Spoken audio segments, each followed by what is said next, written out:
So good morning, everyone. And in the next 20 minutes or so, I'm going to talk about the identity and access management platform from SafeNet Trusted, identity and access management platform from Thales called the SafeNet Trusted Access. Now, we are all aware about the context around the access management. Cloudification is happening.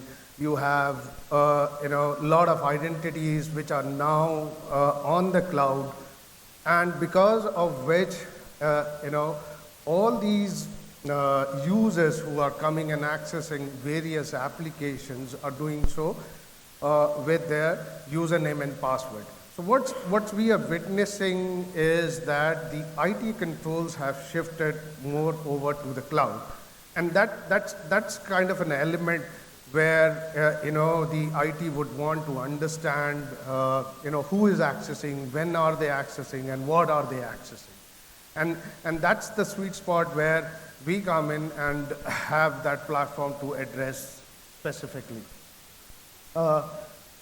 Just an overview about what Thales, to all those people who are not aware of Thales. We are an 80,000 plus employee company present in more than 70 countries. The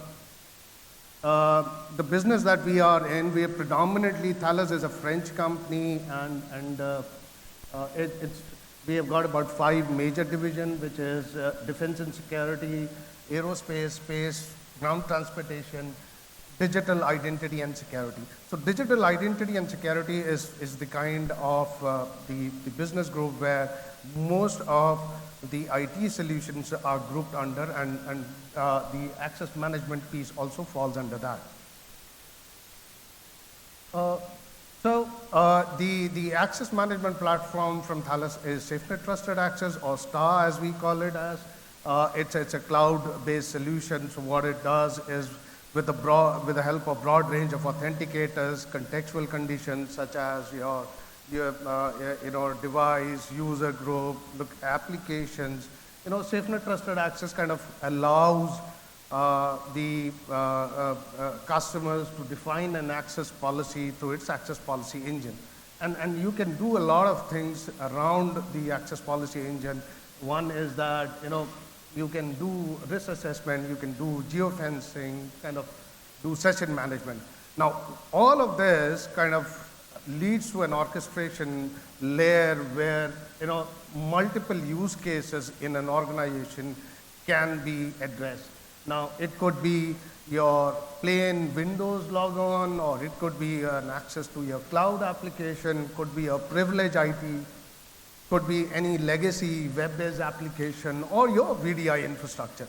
Any of these use cases, most of these use cases you would be finding in a regular enterprise, and either some customers would have point solutions, or they would and what we are trying to do is, we are giving a unified platform where all these applications could be integrated, and a single control or a visibility is provided to the IT.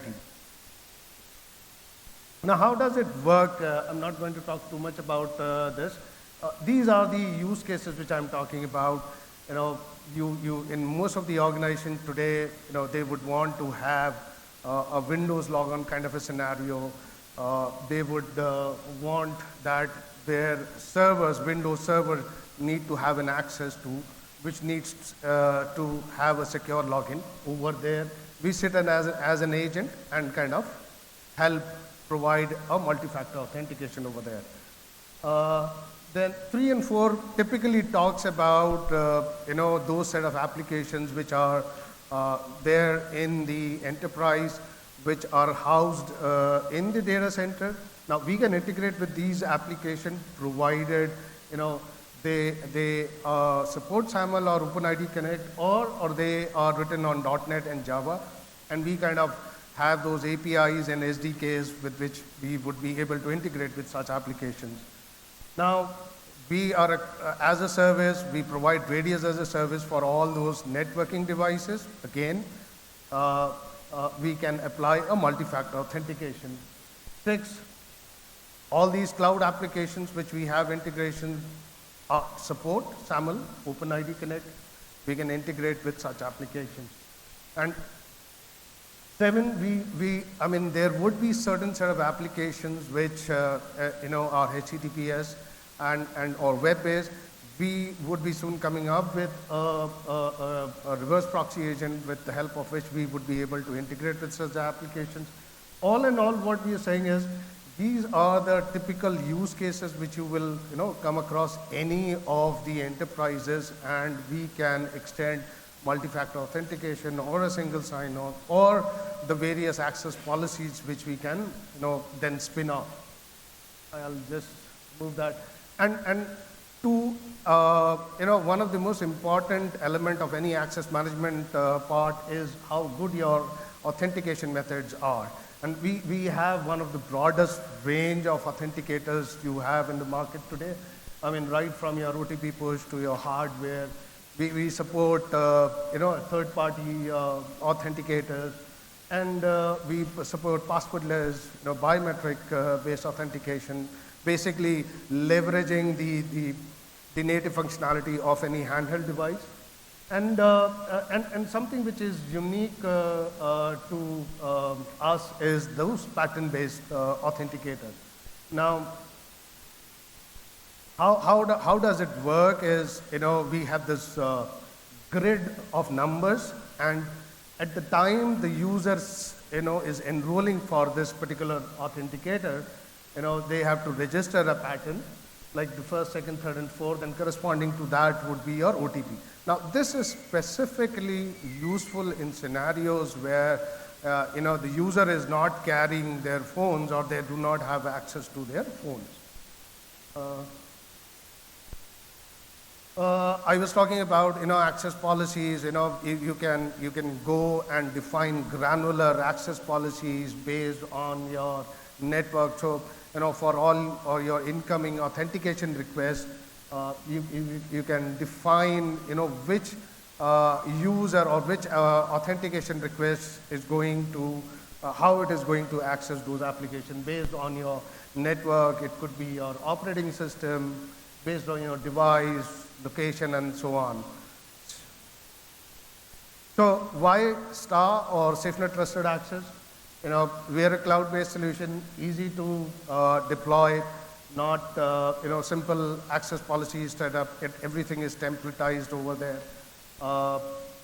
We have the broadest range of multi-factor authenticators which are there. Conditional access, everything is built into it, and it is an all-in-one license. We do not have a very complex licensing system and things like that. The authenticators are also included as a part of the license. The 24/7 support is also there.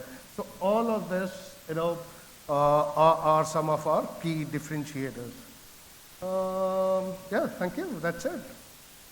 Well, I think I managed the time pretty well.